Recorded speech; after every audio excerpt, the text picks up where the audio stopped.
ನಮಸ್ಕಾರ, ನ್ಯೂಸ್ ಎಟ್ 4 PM ಗೆ ಸ್ವಾಗತ. ನಾನು ಚೈತ್ರ ರಾಜ್. ವಿಧಾನಸಭೆಯಲ್ಲೂ ಹಲಾಲ್ ಬಾಯ್ಕಾಟ್ ಪ್ರತಿಧ್ವನಿಸುತ್ತಿದೆ. ವಿಷಯ ಪ್ರಸ್ತಾಪಿಸಿದ್ದಾರೆ ಮಾಜಿ ಸಿಎಂ ಎಚ್ ಡಿ ಕುಮಾರಸ್ವಾಮಿ. ಎಲ್ಲ ಕಡೆ ಯುಗಾದಿಗೆ ಹಲಾಲ್ ಚರ್ಚೆ ಆಗ್ತಾ ಇದೆ. ನಾವು ಹಲಾಲ್ ಹರಾಮ್ ಮಾಂಸ ಅಂತೆಲ್ಲ ನೋಡಲ್ಲ. ನಾವು ಮಾಂಸವನ್ನ ತಂದು ಪೂಜೆಗೆ ಇಡೋದಿಲ್ಲ. ವರ್ಷದ ತೊಡಕಿಗೆ ಗುಡ್ಡೆ ಮಾಂಸವನ್ನ ಮಾರ್ತಾರೆ ಅಂತ ಎಚ್ಡಿಕೆ ಹೇಳಿದ್ದಾರೆ. ಇನ್ನು ಎಚ್ಡಿಕೆ ಮಾತಿಗೆ ಸಚಿವ ಆರ್ ಅಶೋಕ್ ಸಮ್ಮತಿ ಸೂಚಿಸಿದ್ದಾರೆ. ತಮ್ಮದೇ ಶೈಲಿಯಲ್ಲಿ ವಿಶ್ಲೇಷಣೆ ಮಾಡಿದ್ದಾರೆ ರಮೇಶ್ ಕುಮಾರ್. ಇದೆಲ್ಲ ಎಲೆಕ್ಷನ್ ಗಿಮಿಕ್ ಅಂತ ಮಾಜಿ ಸ್ಪೀಕರ್ ಕೂಡ ಹೇಳಿದ್ದಾರೆ.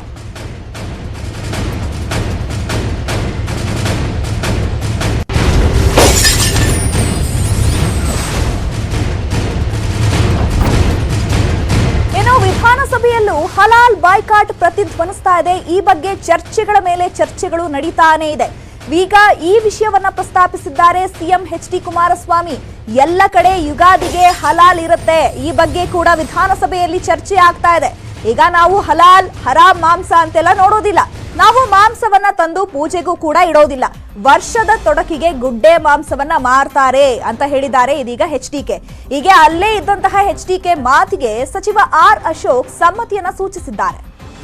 ವಾಟ್ಸಪ್ಗಳು ಇಲ್ಲಿ ನೋಡಿದೆ, ನನಗೆ ಭಯ ಆಯಿತು ಅಧ್ಯಕ್ಷರೇ. ಅದು ನೀವು ಮಾಡಿಸಿದಿರಿ ಅಂತ ಹೇಳೋದಿಲ್ಲ, ಯಾರೋ ನಮ್ಮ ಹಿಂದೂ ಸಮಾಜದ ತಿಳಿಗೇಡಿಗಳು ಅಂತೀನಿ ನಾನು. ಈ ರೀತಿಯ ಒಂದು ವಾಟ್ಸಪ್ಗಳನ್ನು ಮಾಡ್ತಕ್ಕಂಥವ್ರು ಯಾರೇ ಇರಲಿ, ಯಾವುದೇ ಸಮಾಜದವ್ರಿಗೂ ನಾನು ಹೇಳ್ತಕ್ಕಂಥದ್ದು, ಸಮಾಜದಲ್ಲಿ ಕಲುಷಿತ ವಾತಾವರಣ ತರತಕ್ಕಂಥ ಈ ವಿಷಯಗಳನ್ನು ನೀವು ಎನ್ಕರೇಜ್ ಮಾಡಬೇಡಿ ಅಂತಕ್ಕಂಥದ್ದನ್ನು. ಅಧ್ಯಕ್ಷರೇ, ಎಲ್ಲ ಹಿಂದೂ ಸಹೋದರ ಸಹೋದರಿಯರಿಗೆ ತಮ್ಮ ಕುಟುಂಬದಲ್ಲಿ ಸಭೆ ನಡೆಸುವ ಮೂಲಕ ಪೋಷಕರು ಇದನ್ನು ಮಾಡಬೇಕು ಎಂದು ತಮ್ಮ ಕುಟುಂಬದ ಮಕ್ಕಳಿಗೆ ವಿವರಿಸಬೇಕು. ಮೊದಲು ಗೆಳತಿಯರನ್ನು ಆಯ್ಕೆ ಮಾಡಿಕೊಳ್ಳುವಾಗ ಹಿಂದೂಗಳನ್ನೇ ಆಯ್ಕೆ ಮಾಡಿಕೊಳ್ಳಿ. ಅದ್ರ ಜೊತೆಗೆ ಅಧ್ಯಕ್ಷರೇ, ಜನನಾಯಕರು, ವಕೀಲರು, ವೈದ್ಯರು, ಆಡಿಟ್ರು, ತರಕಾರಿ ಅಂಗಡಿ, ಮೊಬೈಲ್ ರೀಚಾರ್ಜ್ ಶಾಪು, ಔಷಧಿ ಅಂಗಡಿ, ಹಾಲ್ ಡೈರಿ, ಪ್ರಿಂಟಿಂಗ್ ಪ್ರೆಸ್ಸು, ಹಾಲು ಮಾರುವವ, ಸ್ಟೇಷನರಿ ಅಂಗಡಿ, ಹಿಂದೂ ಬಟ್ಟೆ ಅಂಗಡಿ, ಇದೆಲ್ಲ ಹಿಂದೂ ಅಂಗಡಿಗಳಿಗೆ ಹೋಗಬೇಕು. ನೀವು ಬೇರೆ ಯಾವುದೇ ಅಂಗಡಿಗಳಿಗೆ ಹೋಗಬೇಡಿ ಅಂತಕ್ಕಂಥ ಒಂದಿದು. ನೀವು ದೇಶ ಮತ್ತು ನಿಮ್ಮ ಮುಂದಿನ ಪೀಳಿಗೆಗಾಗಿ ತುಂಬ ಮಾಡಬಹುದು. ಇದು ನಿಮ್ಮ ಆಯುಧ. ಎಲ್ಲ ಕೆಲಸಗಳನ್ನು ಮೋದಿಗೆ ಬಿಡಬೇಡಿ. ಏನಾದರೂ ಮಾಡಿ ಸಹೋದರರೇ, 1 ತಿಂಗಳಲ್ಲಿ ನಿಮ್ಮ ದೇಶ ಹಿಂದೂ ರಾಷ್ಟ್ರವಾಗಲಿದೆ. ಎಲ್ಲ ಹಿಂದೂಗಳಿಗೆ ಅಂತ ಆಲೋಚನೆ ಇರಬೇಕು. ಏಕೆಂದರೆ ಸಣ್ಣ ಆಲೋಚನೆ ಭವಿಷ್ಯದಲ್ಲಿ ದೊಡ್ಡ ಆಲೋಚನೆಯಾಗಬಹುದು. ಗಮನಿಸಿ, ಈ ಸಂದೇಶವನ್ನು ಪ್ರತಿ 10 ಹಿಂದೂಗಳಿಗೆ ಹಂಚಿಕೊಳ್ಳಿ ಮತ್ತು ದೇಶಕ್ಕೆ ದಿನಕ್ಕೆ ಒಮ್ಮೆ ಈ ಸಂದೇಶವನ್ನು ನೆನಪಿಸಿಕೊಳ್ಳಿ. ತುಂಬ ಧನ್ಯವಾದಗಳು. ಜೈ ಶ್ರೀರಾಮ್. ಆಹಾರ ಪದ್ಧತಿ, ಆಹಾರ ಇರ್ಬೋದು, ಯಾವ ಅಂಗಡಿಯಲ್ಲಿ ತಗೊಬೇಕು, ಎಲ್ಲಿ ತಗೊಬೇಕು ಅನ್ನೋದು ಅವ್ರ ಪ್ರತಿಯೊಬ್ಬರ ರೈಟ್ಸ್. ಅದು ಅವರು ಮುಸ್ಲಿಂ ಅಂಗಡಿಯಲ್ಲಿ ತೊಗೊಬೋದು, ಹಿಂದೂ ಅಂಗಡಿಯಲ್ಲಿ ತೊಗೊಬೋದು, ಎಲ್ಲಿ ಬೇಕಾದ್ರೂ ತೊಗೊಬೋದು. ಅದು ರೈಟ್ಸ್. ಅದು ಅದರಲ್ಲಿ ಪ್ರಶ್ನೆನೇ ಇಲ್ಲ. ನಮ್ಮ ಸರ್ಕಾರದ್ದು ಅದೇ ಇದು. ನಾವೇನು ಹಿಂಗೆ ತಗೊಬೇಕು, ಇಲ್ಲೇ ತಗೊಬೇಕು ಅಂತ ಯಾರಾದ್ರೂ ಮಾತಾಡಿದ್ರೆ ಅದು ಸರಿ ಇಲ್ಲ. ಅದು ಸರಿ, ಅದು ಸರಿ ಇಲ್ಲ. ಒಂದೇ ನಿಮಿಷ. ಆದರೆ ಸಿಟಿ ರವಿ ಏನು ಹೇಳಿದಾರೆ ಹೇಳ್ತೀನಿ ನಾನು. ನೀವು ಮಾಂಸ ತಗೊಬೇಕಾದ್ರೆ ಅಲ್ಪಸಂಖ್ಯಾತರು ಏನು ಹೇಳ್ತಾರೆ ಅಂತಂದ್ರೆ, ಹಲಾಲ್ ಮಾಡಿದ್ರೆ ಮಾತ್ರ ನೀವು ತಗೊಬೇಕು ಅಂತ ಹೇಳ್ತಾರೆ. ಅವರು ಸಿಟಿ ರವಿ ಅವ್ರು ಕೇಳಿರೋದೇನು ಅಂತ ಹೇಳಿದ್ರೆ, ನಾವು ಹಲಾಲ್ ಮಾಡಲ್ಲ, ಹಂಗಾರೆ ನೀವು ಯಾಕ್ತಿನಲ್ಲ ಅಂತ ಆ ಪ್ರಶ್ನೆ ಅಷ್ಟೇ ಅಲ್ಲೇ. ಅದಕ್ಕೆ ನಾವು ಬುದ್ಧಿವಾದ ಹೇಳುವಂಥದ್ದು ಎರಡೂ ಸಮುದಾಯಕ್ಕೆ ಆಗಬೇಕು. ಇಸ್ಲಾಂ ಧರ್ಮದ ಪದ್ಧತಿಯ ಪ್ರಕಾರ ಒಂದು ಕೋಳಿ ಆಗಲಿ, ಕುರಿ, ಮೇಕೆ, ಅದನ್ನು ಅವರು ವಧಿಸ್ಬೇಕಾಗಿದ್ರೆ ಕಟ್ ಮಾಡ್ತಾರೆ. ಇಲ್ಲಿ ಕಟ್ ಮಾಡಿ ಆ ಬ್ಲಡ್ ತೆಗಿತಾರೆ. ಅದರಲ್ಲಿ ಬ್ಯಾಡ್ ಬ್ಲಡ್ ಇದ್ದರೆ ಅದು ಸೇವನೆಗೆ ಅರ್ಹವಲ್ಲ ಅಂತ ಹೇಳಿ ಡಿಕ್ಲೇರ್ ಮಾಡಿ ಅದನ್ನು ಯಾರು ಯೂಸ್ ಮಾಡಬಾರ್ದು ಅಂತ ಹೇಳ್ತಾರೆ. ಅದೊಂದು ವೈಜ್ಞಾನಿಕವಾದಂಥ ಮೆಥಡ್ಡು. ಧಾರ್ಮಿಕವಾಗಿ ಅದನ್ನು ಇಂಪೋಸ್ ಮಾಡಿರ್ತಾರೆ. ಅದು ಅವ್ರು ಬೇರೆಯವ್ರ ಮೇಲೆ ಇಂಪೋಸ್ ಮಾಡಿಲ್ಲ. ಹಲಾಲ್ ಆಗದೇ ಇದ್ದರೆ ಇಸ್ಲಾಂ ಧರ್ಮದಲ್ಲಿ ನಂಬಿಕೆ ಇರ್ತಕ್ಕಂಥವನು ಅದನ್ನು ಉಪಯೋಗಿಸಬಾರ್ದು ಅಂತ ಅಷ್ಟೇ ಇರೋದು. ಈಗ ನಮ್ಮಲ್ಲಿ ಬೇರೆ ಜನ ಯಾರಿದ್ದಾರೆ, ಹಿಂದೂಗಳು ಅಥವಾ ಮುಸ್ಲಿಮೇತರರು, ಕೆಲವು ಸಲ ಎಲ್ಲರನ್ನೂ ತಮ್ಮ ಮನೆಗೆ ಊಟಕ್ಕೆ ಆಹ್ವಾನ ಮಾಡಿದಾಗ ಹಲಾಲ್ ಮಾಡಿಸ್ತಾರೆ. ಕೆಲವು ಸಲ ಹಾಗೆ ಮಾಡ್ತಾರೆ. ಈಗ ನಮ್ಮ ಕಡೆಗೆ ದ್ಯಾವರು ಅಂತ ಮಾಡ್ತಾರೆ, ಮುಂದೆ ಅವರು ಇನ್ನೊಂದು, ಮತ್ತು ಅಲ್ಲಿ ಬಹಳ ದೊಡ್ಡ ಸಂಖ್ಯೆಯಲ್ಲಿ ಕರ್ತಾರೆ. ಆವಾಗ ಹಲಾಲೇನು ಮಾಡಿಸಲ್ಲ. ಅವರಷ್ಟಕ್ಕೆ ಅವರೇ ಇರ್ತಾರೆ, ಅವರೇ ಕಟ್ ಮಾಡ್ತಾರೆ. ಇದು ಹೊಸವು ಹುಡುಕೋದು, ಇವೆಲ್ಲ ಎಲೆಕ್ಷನ್ಗೆ ಬೈಪಾಸ್ಗಳಿವೆಲ್ಲ. ವೀಕ್ಷಕರೇ, ಇನ್ನು ಈ ಒಂದು ಹಲಾಲ್ ವಿಷಯ ವಿಧಾನಸಭೆಯಲ್ಲೂ ದೊಡ್ಡ ಮಟ್ಟದಲ್ಲಿ ಚರ್ಚೆ ಆಗ್ತಾ ಇದೆ. ಸಾಕಷ್ಟು ಜನರಿಗೆ ಈ ಹಲಾಲ್ ಕಟ್ ಅಂದ್ರೇನು, ಜಟ್ಕಾ ಕಟ್ ಅಂದ್ರೇನು ಅನ್ನುವಂಥದ್ದು ಸಾಕಷ್ಟು ಡೌಟ್ ಅನ್ನ ಕ್ರಿಯೇಟ್ ಮಾಡಿದೆ. ಹಾಗಿದ್ರೆ ಈ ಹಲಾಲ್ ಕಟ್ ಅಂದ್ರೇನು, ಜಟ್ಕಾ ಕಟ್ ಅಂದ್ರೇನು ಅನ್ನೋದನ್ನ ನಮ್ಮ ಸ್ಕ್ರೀನ್ ಮೇಲೆ ತೋರಿಸ್ತಾ ಹೋಗ್ತೀವಿ. ಈಗ ಒಂದ್ ಕಡೆ ನಾವು ಹಲಾಲ್ ಕಟ್ ಅಂದ್ರೇನು ಅಂತ ತೋರಿಸ್ತಾ ಇದೀವಿ. ಹಲಾಲ್ ಅಂದ್ರೆ ಮುಸ್ಲಿಮರ ಆಹಾರ ಪದ್ಧತಿಯ ಒಂದು ಭಾಗ. ಇನ್ನು ಜಟ್ಕಾ ಕಟ್ ಅಂದ್ರೇನು, ಒಂದೇ ಬಾರಿಗೆ ಪ್ರಾಣಿ ವಧೆ ಮಾಡೋದು ಅನ್ನುವಂಥದ್ದನ್ನ ನಾವು ಸ್ಕ್ರೀನ್ ಮೇಲೆ ನಿಮ್ಗೆ ತೋರಿಸ್ತಾ ಇದೀವಿ. ಇನ್ನು ಹಲಾಲ್ ಅಂದ್ರೆ ಮುಸ್ಲಿಮರ ಆಹಾರ ಪದ್ಧತಿಯ ಒಂದು ಭಾಗ ಆಗಿದೆ. ಈಗ ಇಲ್ಲಿ ಬಂದ್ರೆ ಜಟ್ಕಾ ಕಟ್ ಅಂದ್ರೇನು ಅಂತ ನೋಡೋದಾದ್ರೆ ಒಂದೇ ಬಾರಿಗೆ ಪ್ರಾಣಿ ವಧೆಯನ್ನ ಮಾಡೋದು, ಒಂದೇ ರೀತಿಯಲ್ಲಿ ಒಂದೇ ಬಾರಿಗೆ ಪ್ರಾಣಿ ವಧೆಯನ್ನ ಮಾಡ್ತಾರೆ. ಇದನ್ನ ನಾವು ಸ್ಕ್ರೀನ್ ಮೇಲೆ ತೋರಿಸ್ತಾ ಇದೀವಿ. ಇನ್ನು ಹಲಾಲ್ ಕಟ್ ನಲ್ಲಿ ಏನ್ ಮಾಡ್ತಾರೆ, ಇಸ್ಲಾಂ ನಲ್ಲಿ ಪ್ರಾಣಿಗಳನ್ನ ಕೊಲ್ಲುವ ಕ್ರಮ ಅಂತ ಹೇಳಲಾಗತ್ತೆ. ಇನ್ನು ಇಲ್ಲೂ ಕೂಡ ಜಟ್ಕಾ ಕಟ್ಟಲ್ಲಿ ಕತ್ತಿಯಿಂದ ಒಂದೇ ಬಾರಿಗೆ ಯಾವುದೇ ಪ್ರಾಣಿಯನ್ನಾಗ್ಲಿ ಕಡಿಯೋ ಪದ್ಧತಿ ಇದೆ. ಅಂದ್ರೆ ಸ್ಕ್ರೀನ್ ಮೇಲೆ ತೋರಿಸ್ತಾ ಇದೀವಿ ಯಾವ ರೀತಿಯಾಗಿ ಅಂತ ಹೇಳಿ.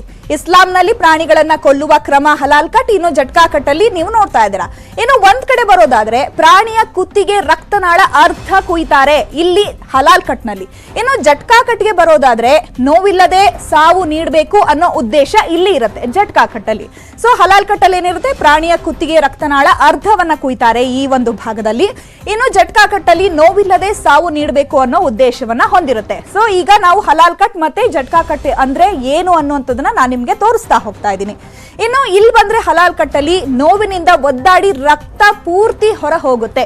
ಇಲ್ಲಿ ಪ್ರಾಣಿಯ ರಕ್ತ ಯಾವ ರೀತಿಯಾಗಿ ಹೊರ ಹೋಗುತ್ತೆ ಅನ್ನುವಂಥದ್ದನ್ನ ಹಲಾಲ್ ಕಟ್ ನಲ್ಲಿ ನೋಡಬಹುದು. ನೋವಿನಿಂದ ಒದ್ದಾಡಿ ಪ್ರಾಣಿಯ ರಕ್ತ ಪೂರ್ತಿ ಒಂದು ಹೊರ ಹೋಗುತ್ತೆ ಇಲ್ಲಿ.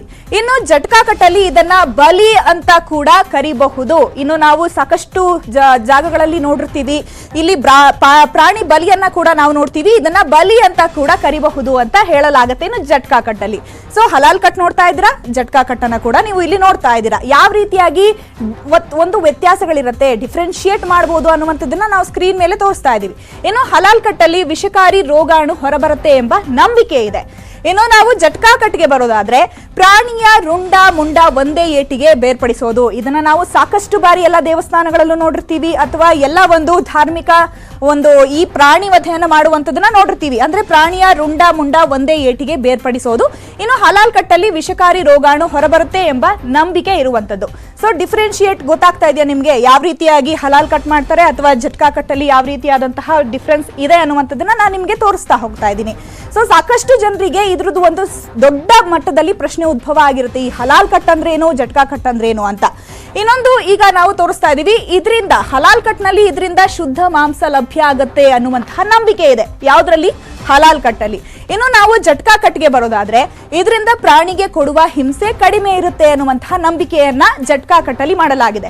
ಅಂದ್ರೆ ಅದೇ ರೀತಿಯಾದಂತಹ ಒಂದು ನಂಬಿಕೆಗಳು ಇರುವಂತದ್ದು. ಹಲಾಲ್ ಕಟ್ ನಲ್ಲಿ ಏನ್ ನಂಬಿಕೆ ಇದೆ, ಇದರಿಂದ ಶುದ್ಧ ಮಾಂಸ ಲಭ್ಯ ಆಗುತ್ತೆ ಅನ್ನುವಂತಹ ನಂಬಿಕೆ ಇದೆ. ಮತ್ತೊಂದ್ ಕಡೆ ಜಟ್ಕಾ ಕಟ್ಗೆ ಬರೋದಾದ್ರೆ ನಾವು ಇದರಿಂದ ಪ್ರಾಣಿಗೆ ಕೊಡುವಂತಹ ಹಿಂಸೆ ಕಡಿಮೆ ಇದೆ ಅನ್ನುವಂತ ಹೇಳಲಾಗತ್ತೆ. ಸೊ ಇದೀಗ ನಾವು ಡಿಫ್ರೆನ್ಶಿಯೇಟ್ ಮಾಡಿ ತೋರಿಸ್ತಾ ಇದೀವಿ, ಹಲಾಲ್ ಕಟ್ ಅಂದ್ರೇನು, ಜಟ್ಕಾ ಕಟ್ ಅಂದ್ರೇನು. ಇನ್ನು ಕೊನೆಯದಾಗಿ ಮೆಕ್ಕಾದತ್ತ ಮುಖ ಮಾಡಿ ಪ್ರಾಣಿಗೆ ನೀರನ್ನ ಕುಡಿಸ್ಬೇಕು, ಇದು ಇಲ್ಲಿನ ಪದ್ಧತಿ. ಮತ್ತೊಂದ್ ಕಡೆ ಜಟ್ಕಾ ಕಟ್ಗೆ ಬಂದ್ರೆ ಪ್ರಾಣಿಯನ್ನ ದೇವರ ಮುಂದೆ ಕಡಿಯೋ ವಾಡಿಕೆ ಇದೆ. ಅಂದ್ರೆ ಇವಾಗ ಒಂದೊಂದು ಪ್ರಾಣಿಯನ್ನ ಒಂದೊಂದು ದಿಕ್ಕಿನಲ್ಲಿ ನಿಲ್ಲಿಸಿ ಅದನ್ನ ಕುತ್ತಿಗೆಯನ್ನ ಕಡಿಬೇಕು ಅನ್ನುವಂತಹ ಪದ್ಧತಿ ಇಲ್ಲನ್ನ ನಾವು ನೋಡಬಹುದು. ಅಂದ್ರೆ ಇಲ್ಲಿ ಹಲಾಲ್ ಕಟ್ ನಲ್ಲಿ ಮೆಕ್ಕಾದತ್ತ ಪ್ರಾಣಿಯ ಮುಖವನ್ನ ಮಾಡಿ ಪ್ರಾಣಿಗೆ ನೀರನ್ನ ಕುಡಿಸ್ಬೇಕು. ಇಲ್ಲಿ ಬರೋದಾದ್ರೆ ಜಟ್ಕಾ ಕಟ್ಟಲ್ಲಿ ಪ್ರಾಣಿಯನ್ನ ದೇವರ ಮುಂದೆ ಕಡಿಯೋ ಒಂದು ವಾಡಿಕೆ ಅಂತ ಹೇಳಲಾಗತ್ತೆ. ಇವಾಗ ಎರಡೂ ಡಿಫ್ರೆನ್ಶಿಯೇಟ್ ಮಾಡಿ ನಾವು ತೋರಿಸ್ತಾ ಇದೀವಿ, ಹಲಾಲ್ ಕಟ್ ಅಂದ್ರೇನು ಅಥವಾ ಜಟ್ಕಾ ಕಟ್ ಅಂದ್ರೇನು ಅನ್ನುವಂಥದ್ದನ್ನ ನಾವು ತೋರಿಸ್ತಾ ಇದೀವಿ. ಇನ್ನು ನೆಕ್ಸ್ಟ್ ಸ್ಟೋರಿಯಲ್ಲಿ ನೋಡೋಣ.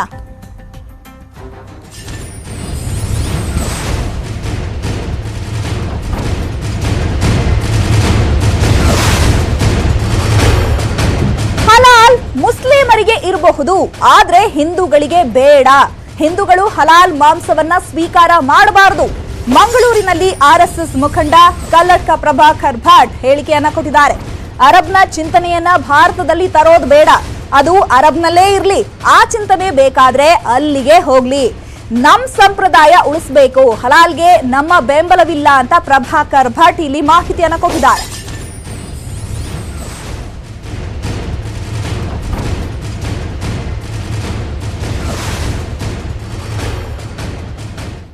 ಹಿಂದೂಗಳಿಗೆ ತಲೆ ಇಲ್ಲ, ಅದಕ್ಕೋಸ್ಕರ ಅವರು ಹಲಾಲ್ ಅಂತ ಎಲ್ಲ ತಗೊಂಡು ಬರ್ತಾರೆ. ಮುಸಲ್ಮಾನರಿಗೆ ಅದೇ ಇರ್ಬೋದು, ಅದು ಮುಸಲ್ಮಾನರು ಮಾಡಲಿ, ಹಿಂದೂಗಳು ಮಾಡುವಂಥ ಸಂಗತಿ ಅಲ್ಲ. ನಾವು ಅದನ್ನು ಮಾಡ್ಲಿಕ್ಕೆ ಹೋಗುದು, ನಾವು ಅಂಥ ಮಾಂಸವನ್ನು ಸ್ವೀಕಾರನೂ ಮಾಡಬಾರ್ದು, ಅದು ಅವರು ಮಾಡ್ಕೊಂಡು ಹೋಗಿ. ನಾವು ಯಾಕೆ ಮಾಡಬೇಕ್ರಿ? ಅವರು ಮಾಡಿಕೊಳ್ಳಿ. ಅರಬಿನ ಚಿಂತನೆಯನ್ನು ಭಾರತದಲ್ಲಿ ತರುವುದು ಬೇಡ. ಹಿಂದೂಗಳಿಗೆ ತಲೆ ಇಲ್ಲ, ಅದಕ್ಕೋಸ್ಕರ ಅವರು ಹಲಾಲ್ ಅಂತ ಎಲ್ಲ ತಗೊಂಡು ಬರ್ತಾರೆ. ಮುಸಲ್ಮಾನರಿಗೆ ಅದೇ ಇರ್ಬೋದು, ಅದು ಮುಸಲ್ಮಾನರು ಮಾಡಲಿ, ಹಿಂದೂಗಳು ಮಾಡುವಂಥ ಸಂಗತಿ ಅಲ್ಲ. ನಾವು ಅದನ್ನು ಮಾಡ್ಲಿಕ್ಕೆ ಹೋಗುದು, ನಾವು ಅಂಥ ಮಾಂಸವನ್ನು ಸ್ವೀಕಾರನೂ ಮಾಡಬಾರ್ದು, ಅದು ಅವರು ಮಾಡ್ಕೊಂಡು ಹೋಗಿ. ನಾವು ಯಾಕೆ ಮಾಡಬೇಕ್ರಿ? ಅವರು ಮಾಡಿಕೊಳ್ಳಿ. ಅರಬಿನ ಚಿಂತನೆಯನ್ನು ಭಾರತದಲ್ಲಿ ತರುವುದು ಬೇಡ. ಹಿಂದೂಗಳಿಗೆ ತಲೆ ಇಲ್ಲ, ಅದಕ್ಕೋಸ್ಕರ ಅವರು ಹಲಾಲ್ ಅಂತ ಎಲ್ಲ ತಗೊಂಡು ಬರ್ತಾರೆ. ಮುಸಲ್ಮಾನರಿಗೆ ಅದೇ ಇರ್ಬೋದು, ಅದು ಮುಸಲ್ಮಾನರು ಮಾಡಲಿ, ಹಿಂದೂಗಳು ಮಾಡುವಂಥ ಸಂಗತಿ ಅಲ್ಲ. ನಾವು ಅದನ್ನು ಮಾಡ್ಲಿಕ್ಕೆ ಹೋಗುದು, ನಾವು ಅಂಥ ಮಾಂಸವನ್ನು ಸ್ವೀಕಾರನೂ ಮಾಡಬಾರ್ದು, ಅದು ಅವರು ಮಾಡ್ಕೊಂಡು ಹೋಗಿ. ನಾವು ಯಾಕೆ ಮಾಡಬೇಕ್ರಿ? ಅವರು ಮಾಡಿಕೊಳ್ಳಿ. ಅರಬಿನ ಚಿಂತನೆಯನ್ನು ಭಾರತದಲ್ಲಿ ತರುವುದು ಬೇಡ. ಹಿಂದೂಗಳಿಗೆ ತಲೆ ಇಲ್ಲ, ಅದಕ್ಕೋಸ್ಕರ ಅವರು ಹಲಾಲ್ ಅಂತ ಎಲ್ಲ ತಗೊಂಡು ಬರ್ತಾರೆ. ಮುಸಲ್ಮಾನರಿಗೆ ಅದೇ ಇರ್ಬೋದು, ಅದು ಮುಸಲ್ಮಾನರು ಮಾಡಲಿ, ಹಿಂದೂಗಳು ಮಾಡುವಂಥ ಸಂಗತಿ ಅಲ್ಲ. ನಾವು ಅದನ್ನು ಮಾಡ್ಲಿಕ್ಕೆ ಹೋಗುದು, ನಾವು ಅಂಥ ಮಾಂಸವನ್ನು ಸ್ವೀಕಾರನೂ ಮಾಡಬಾರ್ದು, ಅದು ಅವರು ಮಾಡ್ಕೊಂಡು ಹೋಗಿ. ನಾವು ಯಾಕೆ ಮಾಡಬೇಕ್ರಿ? ಅವರು ಮಾಡಿಕೊಳ್ಳಿ. ಅರಬಿನ ಚಿಂತನೆಯನ್ನು ಭಾರತದಲ್ಲಿ ತರುವುದು ಬೇಡ. ಹಿಂದೂಗಳಿಗೆ ತಲೆ ಇಲ್ಲ, ಅದಕ್ಕೂ ಸಲಾಂ ಪೂಜೆಗೆ ನನ್ನ ವಿರೋಧ ಇದೆ, ಟಿಪ್ಪು ಬಗ್ಗೆ ಗೌರವ ಇದೆ, ವೈಭವೀಕರಣ ಬೇಡ. ನ್ಯೂಸ್ 18ಗೆ ಶಾಸಕ ರಘುಪತಿ ಭಟ್ ಹೇಳಿಕೆಯನ್ನ ಕೊಟ್ಟಿದ್ದಾರೆ. ಮುಸ್ಲಿಂ ವರ್ತಕರಿಂದ ಪೇಜಾವರ ಶ್ರೀಗಳ ಭೇಟಿ ವಿಚಾರಕ್ಕೆ ಸಂಬಂಧಪಟ್ಟಂತೆ ಪೇಜಾವರ ಶ್ರೀಗಳು ನಮ್ಮ ಗುರುಗಳು, ಅವರ ನಿರ್ಧಾರಕ್ಕೆ ನಾವು ಬದ್ಧ. ನ್ಯೂಸ್ 18ಗೆ ಶಾಸಕ ರಘುಪತಿ ಭಟ್ ಹೇಳಿಕೆಯನ್ನ ಕೊಟ್ಟಿದ್ದಾರೆ.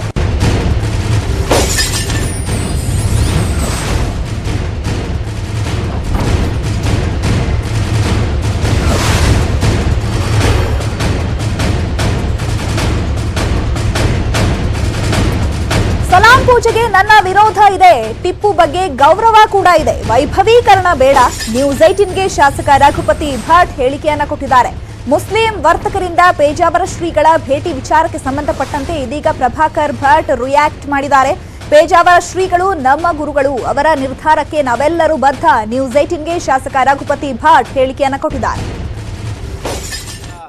ಮುಸ್ಲಿಂ ವರ್ತಕರು ನಮಗೂ ವ್ಯಾಪಾರಕ್ಕೆ ಅವಕಾಶವನ್ನು ಮಾಡಿಕೊಡಿ, ಸಾಮರಸ್ಯದಿಂದ ಬದುಕೋಣ ಅಂತೇಳಿ ಹೋಗಿದ್ದಾರೆ. ಇದು ನಿಮ್ಮ ಅಭಿಪ್ರಾಯ ಏನು? ಅಲ್ಲ, ಒಳ್ಳೆಯದವರದ್ದು. ನಮ್ಮ ಪೇಜಾವರ ಶ್ರೀಗಳು ನಮ್ಮ ಗುರುಗಳು, ಅವ್ರ ಹತ್ರ ವಿನಂತಿ ಮಾಡಲಿಕ್ಕೆ ಹೋದದ್ದು ಸರಿ ಇದೆ. ಸ್ವಾಮಿಯರು ಏನು ನಿರ್ಧಾರ ಮಾಡ್ತಾರೋ ಅದರ ಮೇಲೆ ನಾವು ನಿಶ್ಚಯವನ್ನು ಮಾಡ್ತೇವೆ. ಮತ್ತು ನಾವು ಯಾರು ಸಾಮೂಹಿಕವಾಗಿ ಮುಸ್ಲಿಂ ವ್ಯಾಪಾರಗಳಿಗೆ ಏನು ಬಂಧನ ಮಾಡಲಿಲ್ಲ. ಆ ದೇವಸ್ಥಾನದವರು, ಆಡಳಿತ ಮಂಡಳಿಯವರು ನಿಶ್ಚಯ ಮಾಡಿ ಕಾನೂನಿನಲ್ಲಿದ್ದಂಥ ಅವಕಾಶದ ಮೇಲೆ ಅದನ್ನು ಮಾಡಿದ್ದಾರೆ. ಈ ಹಲಾಲ್ ಕಟ್ ಬಗ್ಗೆ ತಮ್ಮ ಅಭಿಪ್ರಾಯ ಏನು ಸರ್? ಈಗ ನಿಮ್ಮ ಸ್ನೇಹಿತರೆಲ್ಲ ಮಾಂಸ, ಮೀನು, ಮೊಟ್ಟೆ ಎಲ್ಲ ತಿನ್ನೋರಿದ್ದಾರೆ. ಹಲಾಲ್ನ ಬಗ್ಗೆ ನನ್ನ ಅಭಿಪ್ರಾಯ ಏನು ಅಂತ ಹೇಳಿದರೆ, ಇವತ್ತು ಹಲಾಲ್ ಅಂತ ಹೇಳಿದರೆ ಅದು ಇಸ್ಲಾಂ ಪದ್ಧತಿಯ ಪ್ರಕಾರ ಆಗುವಂಥ ಒಂದು ಪ್ರಕ್ರಿಯೆ. ಅದರಲ್ಲಿ ಇಸ್ಲಾಂನ ಇವರಿಗೆ ಅದನ್ನು ಅಸ್ಲಾನಿಗೆ ಅದನ್ನು ಸಮರ್ಪಿಸ್ತಾರೆ. ಯಾವುದು ಸಮರ್ಪಣೆ ಮಾಡ್ತಾರೆ, ಅವರಿಗೆ ಮಾಡ್ತಾರೆ. ಅದನ್ನು ಹಿಂದೂ ದೇವರಿಗೆ ಕೊಯ್ಯೋದು ತಪ್ಪು ಅಂತ ಜನರ ಭಾವನೆ. ಅದು ಸರಿ ಇದೆ, ಅದೇನೇನು ತಪ್ಪಲ್ಲ. ಇವತ್ತು ಹಲಾಲ್ ಬಗ್ಗೆ ಇದಾದಂಥದ್ದು ಅದರಲ್ಲೇನು ಸೌಹಾರ್ದತೆ ಕೆಡ್ತದೆ ಅಂತ ನನಗನ್ಸಲ್ಲ ಸರ್. ನನ್ನ ಧರ್ಮದ ನಾನು ಜಾಗೃತಿ. ನೀವು ಹಲಾಲ್ ಚಿಕನ್ ಅಂತ ವ್ಯಾಪಾರದ ದೃಷ್ಟಿಯಿಂದ ಮಾಡ್ತಾ ಇದ್ದಾರೆ. ಇದನ್ನು ನೀವು ಹಲಾಲ್ ಇಲ್ಲದಿದ್ದನ್ನು ತಿನ್ನುವುದನ್ನು ಜಾಗೃತಿ ಮಾಡ್ತಾ ಇದ್ದಾರೆ. ಅದರಲ್ಲೇನು ಅವ್ರಿಗೆ ಹೋಗಿ ನೀವು ಹಲಾಲ್ ಚಿಕನ್ ಮಾಡಬೇಡಿ ಅಂತ ಹೇಳ್ತಾ ಇಲ್ಲಲ್ಲ, ನಾವು ತಿನ್ನಲ್ಲ ಅಂತ ಜಾಗೃತಿಯನ್ನು ಹಿಂದೂಗಳು ಮಾಡ್ತಾ ಇದ್ದಾರೆ. ಅಲ್ಲಿ ತಪ್ಪೇನಿದೆ? ಇಷ್ಟು ದಿವಸ ಏನೇ ಕಾನೂನುಗಳಿದ್ರು ಸಹ ಕೆಲವೊಂದು ಸಂಪ್ರದಾಯಗಳು, ವ್ಯಾಪಾರ ವಹಿವಾಟುಗಳು ಮಾಡ್ತಿದ್ದಾರೆ. ಇವತ್ತು ಕೂಡ ಕೊಲ್ಲೂರು ಮುಖಾಮೇಲೆ ಸಂಜೆ 7 ಪ್ರದೋಷ ಪೂಜೆ ಅಂತ ಆಗ್ತದೆ, ಅದು ಸಲಾಂ ಪೂಜೆ ಅಂತೇಳಿ ಕರೀತಾರೆ ಕೂಡ. ಈ ಸಂಪ್ರದಾಯಗಳಿಗೆಲ್ಲ ಒಂದು ಕಡೆ ಕಡಿವಾಣ ಹಾಕುವ ಉದ್ದೇಶನ ಇಲ್ಲೊಂದು ಕಡೆ, ಯಾಕಂದರೆ ಚುನಾವಣೆ ಹತ್ರ ಬರ್ತಿರೋ ಸಂದರ್ಭದಲ್ಲಿ BJP ಮತ್ತು ಹಿಂದೂ ಪರ ಸಂಘಟನೆಗಳು ಮತ ಬ್ಯಾಂಕನ್ನು ಕ್ರೋಢೀಕರಿಸಲು ಈ ರೀತಿಯ ಏನು ರಾಜಕೀಯ ಮಾಡ್ತಾರೆ ಅನ್ನೋದು ಗಂಭೀರ ಆರೋಪ. ಯಾಕಂದರೆ ಚುನಾವಣೆ ಹತ್ರ ಬರ್ತಾ ಇರುವಂಥ ಸಂದರ್ಭದಲ್ಲಿ ಇದು ಎಲ್ಲ ಒಂದು ಕಡೆ ಮತ ಬ್ಯಾಂಕ್ ಕ್ರೋಢೀಕರಣ ಮಾಡ್ತಿರ್ತಕ್ಕಂಥ ಪರೋಕ್ಷವಾದ ಪ್ಲಾನಾ. ಚುನಾವಣೆಗೂ ಇದಕ್ಕೂ ಏನು ಸಂಬಂಧ ಇಲ್ಲ. ಆದರೆ ಹಿಂದೂ ಇವತ್ತು ಜಾಗೃತರಾಗಿದ್ದಾನೆ. ಹಿಂದುವ ಕೆಲವು ತಪ್ಪು ಪದ್ಧತಿಗಳಿದೆ ದೇವಸ್ಥಾನದಲ್ಲಿ ಅಥವಾ ಆಚರಣೆಗಳಲ್ಲಿ, ತಪ್ಪು ಪದ್ಧತಿಗಳಿದೆ. ಅದನ್ನು ಸರಿ ಮಾಡ್ಕೊಳ್ಳೋದು ನಮ್ಮ ಕರ್ತವ್ಯ. ಈಗ ಹಲಾಲ್ ಅದು ನಮ್ಮ ಪದ್ಧತಿ ಅಲ್ಲ, ಅದು ನಮ್ಮ ಎಗೇನ್ಸ್ಟ್. ಅಂದರೆ ಅಲ್ಲನಿಗೆ ಸಮರ್ಪಣೆ ಮಾಡ್ತೀವಿ, ಅದನ್ನು ಸರಿ ಮಾಡ್ಕೊಳ್ತಾ ಇದ್ದಾರೆ. ಕೊಲ್ಲೂರಲ್ಲಿ ಸಲಾಂ ಪೂಜೆ ಅಂತ ಹೇಳುವಂಥದ್ದು ಇದೆ ಅಂತ ಹೇಳಿದ್ರು. ನಮ್ಗೆ ಗೊತ್ತಿರಲಿಲ್ಲ ಇಷ್ಟವರೆಗೆ, ಅದು ಈಗ ಗೊತ್ತಾಯಿತು. ಅದು ಟಿಪ್ಪು ಅಂತ ಒಬ್ಬ ಮತಾಂಧನಿಗೋಸ್ಕರ ಪೂಜೆ ಹಾಗೆ ಯಾವುದೋ ಅವನ ಭಯಕ್ಕೆ ಮಾಡಿರ್ಬೋದು ಆ ಕಾಲದಲ್ಲಿ. ಅದನ್ನು ಅದಕ್ಕೆ ಈಗ ಅದನ್ನು ಕಂಟಿನ್ಯೂ ಆ ಹೆಸರಲ್ಲಿ ಕಂಟಿನ್ಯೂ ಮಾಡೋದು ಬೇಡ ಅಂತ ಹೇಳುವಂಥದ್ದು ಇಂದು. ಸಲಾಂ ಪೂಜೆ ಅಥವಾ ಪ್ರದೋಷ ಪೂಜೆಯನ್ನು ನಿಲ್ಲಿಸಿ ಅಂತೇಳಿ ತಾವು ಆಗ್ರಹಿಸ್ತೀರಾ ಸರ್? ಪೂಜೆ ನಿಲ್ಲಿಸೋದು ಬೇಡ, ಟಿಪ್ಪುಗೋಸ್ಕರ ಮಾಡಬೇಡಿ, ಟಿಪ್ಪುನ ಹೆಸರಲ್ಲಿ ಮಾಡಬೇಡಿ. ಯಾಕಂದರೆ ಟಿಪ್ಪು ಯಾವುದೇ ಕಾರಣಕ್ಕೆ ಅವನು ಹಿಂದೂಗಳಿಗೆ ತುಂಬ ತೊಂದರೆ ಮಾಡಿದ, ಮಾರಣ ಹೋಮ ಮಾಡಿದಂಥವನು, ಅವನ ಆಡಳಿತದಲ್ಲಿ ಕನ್ನಡಕ್ಕೆ ಬೆಲೆ ಕೊಡದವನು, ಪಾರ್ಸಿ ಭಾಷೆಗೆ ಇದು ಪೇಜಾವರ ಮಠಾಧೀಶರು ಒಂದು ವೇಳೆ ಹಿಂದೂ ಮತ್ತು ಮುಸ್ಲಿಂ ಒಟ್ಟಿಗೆ ವ್ಯಾಪಾರ ಮಾಡಿ ಜಾತ್ರೆ ಮಾಡಿ ಅಂತೇಳಿ ಅವರೇನು ಅವಕಾಶ ಕೊಟ್ಟರೆ ತಾವು ಅದಕ್ಕೆ ಅಭಿಪ್ರಾಯಕ್ಕೆ ಬದ್ಧರಾಗಿರ್ತೀರಾ? ನಾವು ಪೇಜಾವರ ಸ್ವಾಮಿಯರು ಜೊತೆ ಅವರ ಶಿಷ್ಯಂದರು, ನಾವು ಅವ್ರ ಜೊತೆ ಚರ್ಚೆ ಮಾಡ್ತೇವೆ. ಅವರು ಹಾಗೆ ಏನು ಹೇಳ್ತಾರ, ಅದಕ್ಕೇನು ಅವ್ರು ಏನಾರು ಹೇಳಬೇಕಾದ್ರೆ ಅದಕ್ಕೆ ಸಕಾರಣಗಳಿರ್ತದೆ. ಅವ್ರ ಹತ್ರ ಕೂತ್ಕೊಂಡು ಚರ್ಚೆ ಮಾಡ್ಕೊಂಡು ನಾವು ಸೂಕ್ತವಾದಂಥ ನಿರ್ಧಾರಗಳನ್ನು ನೋಡಿ. ನಾವೆಲ್ಲಿಯೂ ಈಗ ನಾನು ಇಂಡಿವಿಜುವಲ್ ಆಗಿ ಅಥವಾ ನಮ್ಮ BJP ಮುಸ್ಲಿಂ ವ್ಯಾಪಾರಿಗಳಿಗೆ ಇದರೊಳಗೆ ದೇವಸ್ಥಾನದೊಳಗೆ ಆವರಣಕ್ಕೆ ಮಾಡಬೇಡಿ ಅಂತ ನಾವೇನು ಹೇಳಲಿಲ್ಲ. ಹಿಂದೂ ಸಂಘಟನೆಗಳು ಆಗ್ರಹ ಮಾಡಿದ್ದಾರೆ, ಅವರು ಕಾನೂನಿನ ಪ್ರಕಾರ ಮಾಡಿದ್ದಾರೆ. ಹಾಗಾಗಿ ಆ ಸಂದರ್ಭ ಪೇಜಾವರ ಶ್ರೀಪಾದರು ಅದನ್ನು ಆಗ್ರಹ ಮಾಡಿದರೆ ನಾವೆಲ್ಲರೂ ಕೂತ್ಕೊಂಡು ಅದಕ್ಕೆ ಅವರಿಗೆ ಸರಿಯಾದ ಒಂದು ಚರ್ಚೆಯನ್ನು ಮಾಡಿ ಮತ್ತೆ ನಿರ್ಧಾರ ಮಾಡ್ತೀವಿ. ಇದು ರಘುಪತಿ ಭಟ್ ಅವರ ಅಭಿಪ್ರಾಯ. ಒಟ್ಟಾರೆ ಸಲಾಂ ಪೂಜೆಗೆ ಖಡಖಂಡಿತವಾಗಿ ನಾನು ವಿರೋಧವನ್ನು ವ್ಯಕ್ತಪಡಿಸ್ತೀನಿ, 100% ವಿರೋಧ ವ್ಯಕ್ತಪಡಿಸ್ತೀನಿ ಅಂತೇಳಿ ರಘುಪತಿ ಭಟ್ ಅಂತ ಹೇಳಿರುವಂಥದ್ದು. ಮತ್ತು ಮುಸ್ಲಿಂ ವರ್ತಕರನ್ನ ನಾವು ವ್ಯಾಪಾರ ಮಾಡಬೇಡಿ ಅಂತ ಹೇಳಿಲ್ಲ, ಮತ್ತು ಕೇವಲ ಹಿಂದೂ ದೇವಸ್ಥಾನಗಳು ಮತ್ತು ಜಾತ್ರೆಗಳ ಸಂದರ್ಭದಲ್ಲಿ ಅಲ್ಲಿ ವ್ಯಾಪಾರ ಮಾಡಬೇಡಿ ಅಂತಿದೆ. SM ಕೃಷ್ಣ ಕಾಲದಂಥ ಕಾನೂನನ್ನು ಜಾರಿಗೊಳಿಸುತ್ತೆ ನಾವು ಹೇಳಿರುವಂಥ ಒಂದು ಮಾತನ್ನು ಕೂಡ ಹೇಳಿದ್ರು. ಮತ್ತು ಹಲಾಲ್ ಕಟ್ ವಿಚಾರ ಕೂಡ ತಾವು ವಿರೋಧವನ್ನು ವ್ಯಕ್ತಪಡಿಸಿದ್ರು. ಕ್ಯಾಮ್ರಾ ಪರ್ಸನ್ ಯೋಗೀಶ್ ಜೊತೆ ಚಿದಾನಂದ್ ಪಟೇಲ್, ನ್ಯೂಸ್ 18 ಕನ್ನಡ, ಬೆಂಗಳೂರು. ನ್ಯೂಸ್ 18 ಕನ್ನಡದ ಸಮಾಜಮುಖಿ ಕಾರ್ಯಕ್ರಮ ವರ್ಷದ ಕನ್ನಡಿಗ ಪ್ರಶಸ್ತಿ. ಪ್ರತಿ ವರ್ಷದಂತೆಯೇ ಈ ವರ್ಷವೂ ನಾಡಿನ ಸಾಧಕರಿಗೆ ವರ್ಷದ ಕನ್ನಡಿಗ ಪ್ರಶಸ್ತಿ ನೀಡಿ ಗೌರವಿಸಿದೆ ನ್ಯೂಸ್ 18 ಕನ್ನಡ. ಈ ಕಾರ್ಯಕ್ರಮ ಇಂದು ಸಂಜೆ 5 ಗಂಟೆಗೆ ಪ್ರಸಾರ ಆಗುತ್ತೆ, ತಪ್ಪದೆ ವೀಕ್ಷಿಸಿ. ಇನ್ನುಳಿದ ಸುದ್ದಿಗಳನ್ನು ನೋಡೋಣ ಸ್ಮಾಲ್ ಬ್ರೇಕ್ ಆದ್ಮೇಲೆ.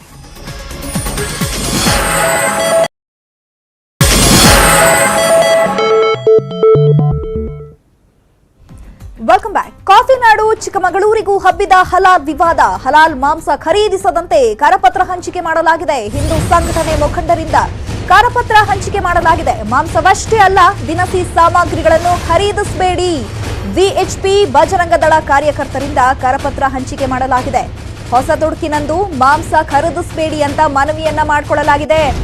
ಈಗ ಈ ವಿಷಯ ಸಾಕಷ್ಟು ಮಟ್ಟದಲ್ಲಿ ದೊಡ್ಡ ಚರ್ಚೆಯನ್ನ ಮಾಡಲಾಗ್ತಾ ಇರುವಂತದ್ದು. ಕಾಫಿ ನಾಡು ಚಿಕ್ಕಮಗಳೂರಿಗೂ ಕೂಡ ಹಬ್ಬಿದೆ ಹಲಾಲ್ ವಿವಾದ. ಹಲಾಲ್ ಮಾಂಸ ಖರೀದಿಸದಂತೆ ಕರಪತ್ರ ಹಂಚಿಕೆಯನ್ನ ಮಾಡಲಾಗಿದೆ. ಹಿಂದೂ ಸಂಘಟನೆ ಮುಖಂಡರಿಂದ ಕರಪತ್ರ ಹಂಚಿಕೆ ಮಾಡಲಾಗಿದ್ದು, ಮಾಂಸವಷ್ಟೇ ಅಲ್ಲ, ದಿನಸಿ ಸಾಮಗ್ರಿಗಳನ್ನು ಖರೀದಿಸಬೇಡಿ. VHP ಬಜರಂಗ ದಳ ಕಾರ್ಯಕರ್ತರಿಂದ ಕರಪತ್ರ ಹಂಚಿ ಹೊಸ ತುಡುಕಿನಂದು ಮಾಂಸವನ್ನ ಖರೀದಿಸಬೇಡಿ ಅಂತ ಮನವಿಯನ್ನ ಮಾಡಿಕೊಳ್ಳಲಾಗ್ತಾ ಇದೆ.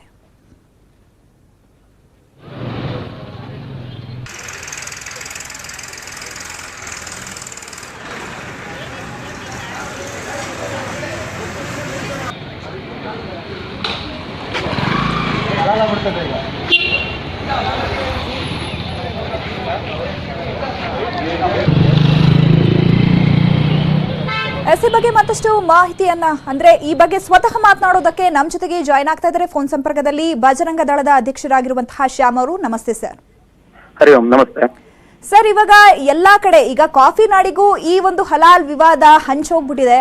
ಈಗ ಹಲಾಲ್ ಮಾಂಸ ಖರೀದಿಸದಂತೆ ಕರಪತ್ರ ಕೂಡ ಹಂಚಿಕೆ ಮಾಡ್ತಾ ಇದ್ದೀರಾ. ಸೊ ಈಗ ಎಲ್ಲೆಲ್ಲಿ ಹಂಚಿಕೆ ಮಾಡ್ತಾ ಇದ್ದೀರಾ, ಹಾಗೆ ಏನಂತ ಮನವಿ ಮಾಡ್ತಿದ್ದೀರಾ ಸರ್? ಈಗ ಆಲ್ರೆಡಿ ನಾವು ಚಿಕ್ಕಮಗಳೂರು ನಗರಾದ್ಯಂತ ಕರಪತ್ರನ ಹಂಚ್ತಾ ಇದೀವಿ, ಜನಗಳಿಗೆ ಜಾಗೃತಿ ಮೂಡಿಸ್ತಾ ಇದೀವಿ. ಒಂದು ದೇವರಿಗೆ ನೈವೇದ್ಯ ಮಾಡಿದಂತಹ ವಸ್ತುಗಳನ್ನ ನಾವು ಸ್ವೀಕರಿಸಬಾರ್ದು. ನಮ್ಮಲ್ಲೂ ಮುಕ್ಕೋಟಿ ದೇವರುಗಳಿದೆ, ಮಾರಮ್ಮನ ಜಾತ್ರೆ ಮಾಡ್ತೀವಿ, ಆ ಜಾತ್ರೆ ಕುರಿ ಕೋಳಿಗಳನ್ನ ನಾವು ಬಲಿ ಕೊಡ್ತೀವಿ. ಹಾಗಂತ ಹೇಳೋದನ್ನ ತಗೊಂಡ್ ಎಲ್ಲಾರು ಮಾಡ್ತಾ ಇದೀವ? ಈ ವಸ್ತುಗಳು ಈ ತರದಲ್ಲಿ ಅವರು ಒಂದು ಧಾರ್ಮಿಕವಾಗಿ ಒಂದು ಭಾವನೆಯನ್ನ ಇಟ್ಕೊಂಡು ಒಂದು ಹಣ ಸಂಪಾದನೆ ಮಾಡಕ್ ಒಂದು ಗುರಿ ಇಟ್ಕೊಂಡಿದ್ದಾರೆ. ಇದು ಬರೀ ಹಲಾಲ್ ಅನ್ನೋದು ಇವತ್ತು ಕುರಿ ಕೋಳಿ ನಿಂತಿಲ್ಲ. ಕಾಸ್ಮೆಟಿಕ್ಸ್, ಗೋಧಿ ಹಿಟ್ಟು, ಸೌಗೆ ಪ್ಯಾಕೆಟ್ ಎಲ್ಲಾದ್ರ ಹಿಂದೆ ಹಲಾಲ್ ಏನಂತ ಮಾಡಿರ್ತಾರೆ ಹಾಗಾದ್ರೆ? ಈಗ ಗೋಧಿ ಹಿಟ್ಟಿನ ಮೇಲೆ ಹಲಾಲ್ ಮಾರ್ಕ್ ಇದೆ. ಗೋಧಿನ ಏನಾರು ಅಲ್ಲನಿಗೆ ಹಲಾಲ್ ಮಾಡಿಕೊಟ್ಟಿದ್ರ? ಹಲಾಲ್ ಅಂದ್ರೆ ಏನು? 3 ಸತಿ ಕುಯ್ಬೇಕು ಅಂತ ಇದೆ. ಏನಕ್ಕಾಗಿ ಅದು ಮಾರ್ಕ್? ನಾವು ಇವತ್ತು ಇಡೀ ಸಮಾಜಕ್ಕೆ ಜಾಗೃತಿ ಮೂಡಿಸ್ತಾ ಇರೋದು, ಹಲಾಲ್ ಅಂತ ಹೇಳಿ ಇರುವಂತ ಪ್ರಾಡಕ್ಟ್ ಗಳನ್ನ ಖರೀದಿ ಮಾಡಬೇಡಿ. ನಮ್ಮ ವಸ್ತುಗಳು ಸುಮಾರಷ್ಟಿದೆ, ಅಂತ ವಸ್ತುಗಳನ್ನ ಖರೀದಿ ಮಾಡಿ. ಇವತ್ತು ಏನು ಶಿವಮೊಗ್ಗದಲ್ಲಿ ನನ್ನ ಮಿತ್ರ ಹರ್ಷನ ಹತ್ಯೆ ಆಯ್ತು, ಆ ಹರ್ಷನ ಹತ್ಯೆಗೆ ಈ ಹಲಾಲ್ ಪ್ರಾಡಕ್ಟ್ ಇಂದ ಬಂದಿರುವಂತ ಹಲಾಲಿಂದ ಬಂದಿರುವಂತ ಒಂದು ಪರ್ಸೆಂಟೇಜ್ ಆಫ್ ಅಮೌಂಟ್ ಸಲ್ಲಿಕೆ ಆಗಿದೆ ಅನ್ನೋದು ನಮಗೆ ಗೊತ್ತಿದೆ, ಎಲ್ಲರಿಗೂ ಗೊತ್ತಿರೋ ಸತ್ಯನೇ. ಇದ್ರ ವಿರುದ್ಧವಾಗಿ ನಾವು ಜಾಗೃತಿ ಮೂಡಿಸ್ತಾ ಇದೀವಿ ಜನಕ್ಕೆ. ಓಕೆ, ಧನ್ಯವಾದಗಳು ಸರ್ ನ್ಯೂಸ್ 18 ಜೊತೆ ಮಾತನಾಡಿದ್ದಕ್ಕೆ.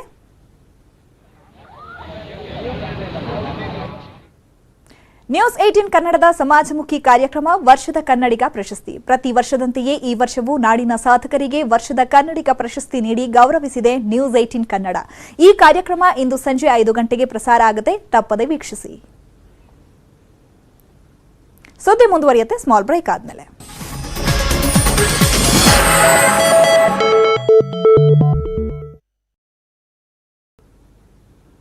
Welcome back. ಪರೀಕ್ಷೆ ಬರೆಯುವ ವೇಳೆ ವಿದ್ಯಾರ್ಥಿನಿ ಸಾವು ಪ್ರಕರಣಕ್ಕೆ ಸಂಬಂಧಪಟ್ಟಂತೆ ಅನುಶ್ರೀ ಸಾವಿನ ಬಗ್ಗೆ ಆಕ್ರೋಶವನ್ನ ವ್ಯಕ್ತಪಡಿಸಿದ್ದಾರೆ ಪೋಷಕರು. ಶಿಕ್ಷಣ ಇಲಾಖೆ ನಿರ್ಲಕ್ಷ್ಯಕ್ಕೆ ಮಗಳು ಬಲಿಯಾಗಿದ್ದಾಳೆ ಅಂತ ಆರೋಪವನ್ನ ಮಾಡಿದ್ದಾರೆ. ಮೈಸೂರಲ್ಲಿ ಮೃತ ಅನುಶ್ರೀ ತಾಯಿ ಕಣ್ಣೀರನ್ನ ಹಾಕಿದ್ದಾರೆ. ಮಗಳಿಗೆ ಸೂಕ್ತ ಸಲಹೆಯನ್ನ ನೀಡೋದ್ ಬಿಟ್ಟು ಹೆದರಿಸಿದ್ದಾರೆ. ಇದರಿಂದ ಅನುಶ್ರೀ ಆತಂಕಕ್ಕೆ ಒಳಗಾಗಿದ್ದಾಳೆ. ಮಗಳು ಆತಂಕಕ್ಕೆ ಒಳಗಾಗಿ ಮೃತಪಟ್ಟಿದ್ದಾಳೆ ಅಂತ ಪೋಷಕರು ಆರೋಪಿಸಿದ್ದಾರೆ. ಸ್ಥಳೀಯ ನಾಯಕರ ಮುಂದೆ ಈಗ ಪೋಷಕರು ತಮ್ಮ ಅಳಲನ್ನ ತೋಡ್ಕೊಂಡಿದ್ದಾರೆ. ಅನುಶ್ರೀ ಸಾವಿನ ಪ್ರಕರಣಕ್ಕೆ ಸಂಬಂಧಪಟ್ಟಂತೆ ಇದೀಗ ಅನುಶ್ರೀ ಅವರ ಪೋಷಕರು ಇದೀಗ ಆರೋಪವನ್ನ ಮಾಡಿದ್ದಾರೆ. ಅನುಶ್ರೀ ಸಾವಿನ ಬಗ್ಗೆ ತಮ್ಮ ಆಕ್ರೋಶವನ್ನ ಹೊರಹಾಕಿದ್ದಾರೆ ಪೋಷಕರು. ಶಿಕ್ಷಣ ಇಲಾಖೆ ನಿರ್ಲಕ್ಷ್ಯಕ್ಕೆ ಮಗಳು ಬಲಿಯಾಗಿದ್ದಾಳೆ ಅಂತ ಆರೋಪಿಸಲಾಗಿದೆ. ಮೈಸೂರಲ್ಲಿ ಮೃತ ಅನುಶ್ರೀ ತಾಯಿ ಕಣ್ಣೀರನ್ನ ಹಾಕಿದ್ದಾರೆ. ಮಗಳಿಗೆ ಸೂಕ್ತ ಸಲಹೆಯನ್ನ ಕೊಡೋದು ಬಿಟ್ಟು ಅವಳಿಗೆ ಹೆದರಿಸಿದ್ದಾರೆ. ಇದರಿಂದ ಅನುಶ್ರೀ ಆತಂಕಕ್ಕೆ ಒಳಗಾಗಿದ್ದಾಳೆ. ಹಾಗಾಗಿ ಮಗಳು ಆತಂಕಕ್ಕೆ ಒಳಗಾಗಿ ಮೃತಪಟ್ಟಿದ್ದಾಳೆ ಅಂತ ಪೋಷಕರು ಹೇಳಿದ್ದಾರೆ.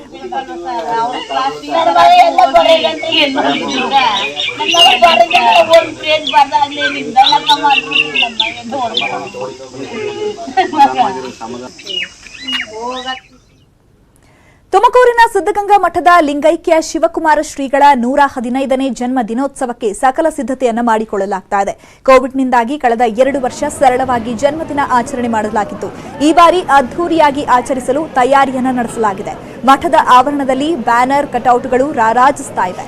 ಸುಮಾರು 1.5 ಲಕ್ಷದಿಂದ 2 ಲಕ್ಷದವರೆಗೆ ಜನರು ಸೇರುವ ನಿರೀಕ್ಷೆ ಇದ್ದು ಬಗೆ ಬಗೆಯ ಖಾದ್ಯ ತಯಾರು ಮಾಡಲಾಗ್ತಾ ಇದೆ. ಸುಮಾರು 200 ಕ್ವಿಂಟಾಲ್ ಸಿಹಿ ಬೂಂದಿ, 20 ಕ್ವಿಂಟಾಲ್ ಖಾರ ಬೂಂದಿ ರೆಡಿಯಾಗ್ತಾ ಇದೆ. ಕಳೆದ 3 ದಿನಗಳಿಂದ 28 ಅಡಿಗೆ ಭಟ್ಟರು ಖಾದ್ಯ ತಯಾರಿಕೆಯಲ್ಲಿ ತೊಡಗಿಕೊಂಡಿದ್ದಾರೆ. ಶ್ರೀಗಳ ಜನ್ಮ ದಿನೋತ್ಸವದಂದು ಕೇಂದ್ರ ಗೃಹ ಸಚಿವ ಅಮಿತ್ ಶಾ ಭಾಗವಹಿಸಲಿದ್ದಾರೆ. ನಾಳೆ ಸಂಜೆ ಕಾಂಗ್ರೆಸ್ ವರಿಷ್ಠ ರಾಹುಲ್ ಗಾಂಧಿ ಸಿದ್ಧಗಂಗಾ ಮಠಕ್ಕೆ ಭೇಟಿ ಕೊಟ್ಟು ಲಿಂಗೈಕ್ಯ ಶಿವಕುಮಾರ ಶ್ರೀಗಳ ಗದ್ದುಗೆ ದರ್ಶನ ಪಡೆಯಲಿದ್ದಾರೆ.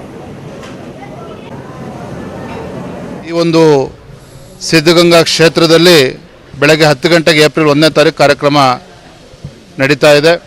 ಪರಮ ಪೂಜ್ಯ ಸುತ್ತೂರಿನ ದೇಶಿಕೇಂದ್ರ ಸ್ವಾಮೀಜಿಗಳ ದಿವ್ಯ ಸಾನ್ನಿಧ್ಯದಲ್ಲಿ ಸಿದ್ಧಲಿಂಗ ಶ್ರೀಗಳ ಒಂದು ನೇತೃತ್ವದಲ್ಲಿ ಮಾನ್ಯ BS ಯಡಿಯೂರಪ್ಪನವರು ಈ ಕಾರ್ಯಕ್ರಮದ ಅಧ್ಯಕ್ಷತೆಯನ್ನು ವಹಿಸಿಕೊಂಡಿದ್ದಾರೆ. ಭಾಳ ಮುಖ್ಯವಾಗಿ ಅಂತಂದರೆ ಉಕ್ಕಿನ ಮನುಷ್ಯ ಅಂತೇಳಿ ನಾವೇನು ಕರಿತೇವೆ, ಭಾರತ ಸರ್ಕಾರದ ಗೃಹ ಮಂತ್ರಿಗಳಾಗಿರ್ತಕ್ಕಂಥ ಸನ್ಮಾನ್ಯ ಅಮಿತ್ ಶಾಜಿ ಅವರು ಈ ಕಾರ್ಯಕ್ರಮದ ಉದ್ಘಾಟನೆಯನ್ನು ಮಾಡ್ತಾ ಇದ್ದಾರೆ. ಮಾನ್ಯ ಮುಖ್ಯಮಂತ್ರಿಗಳಾಗಿರ್ತಕ್ಕಂಥ ಬಸವರಾಜ ಬೊಮ್ಮಾಯಿ ಅವರು ಕೂಡ ಇರ್ತಾರೆ, ಪ್ರಹ್ಲಾದ್ ಜೋಶಿ ಅವರು ಇರ್ತಾರೆ, ಕೂಬಾ ಅವರು ಇರ್ತಾರೆ, ಅದೇ ರೀತಿ ರಾಜ್ಯ ಸಚಿವರುಗಳು, ಈ ರೀತಿ ಅನೇಕ ಅತಿಥಿಗಳು ಭಾಗವಹಿಸ್ತಾ ಇರ್ತಕ್ಕಂಥ ಈ ಕಾರ್ಯಕ್ರಮ ಒಂದು ಐತಿಹಾಸಿಕ ಕಾರ್ಯಕ್ರಮ ಅಂತ ಹೇಳಿದ್ರು ಕೂಡ ತಪ್ಪಾಗಲಾರದು. ಈ ಜಯಂತಿ ಕೇವಲ ಜಯಂತಿಯಾಗೆಲ್ಲ ಒಂದು ಉತ್ಸವ ರೀತಿಯಲ್ಲಿ ಕಾರ್ಯಕ್ರಮ ಆಗಬೇಕು ಅಂತಕ್ಕಂಥ ಅಪೇಕ್ಷೆ ಶ್ರೀಗಳಲ್ಲಿ ಇರ್ತಕ್ಕಂಥದ್ದು. ಹಾಗಾಗಿ ಬಹುಶಃ ಸುಮಾರು 1.5ರಿಂದ 2 ಲಕ್ಷ ಜನ ಸೇರುವ ಒಂದು ನಿರೀಕ್ಷೆ ಇದೆ. ಹಾಗಾಗಿ ನಮ್ಮ ಎಲ್ಲ ಪೊಲೀಸ್ ಇಲಾಖೆ ಸಿಬ್ಬಂದಿಗಳು ಎಲ್ಲರೂ ಕೂಡ ಇಲ್ಲಿ ಆಗಲೇ ಶ್ರಮವನ್ನು ವಹಿಸ್ತಾ ಇದ್ದಾರೆ. ಯಾರೇ ಬಂದರೂ ಕೂಡ ಮಠದ ಹತ್ತಿರನೇ ಅವರೆಲ್ಲರೂ ಕೂಡ ಎಷ್ಟೇ ನೂರಾರು ಸಾವಿರಾರು. ಇವಿಷ್ಟು ಈ ಹೊತ್ತಿನ ಪ್ರಮುಖ ಸುದ್ದಿ. ನೋಡ್ತಾ ಇರಿ ನ್ಯೂಸ್ 18 ಕನ್ನಡ, ಜಾಲ ನಮ್ಮದು, ಬಲ ನಿಮ್ಮದು.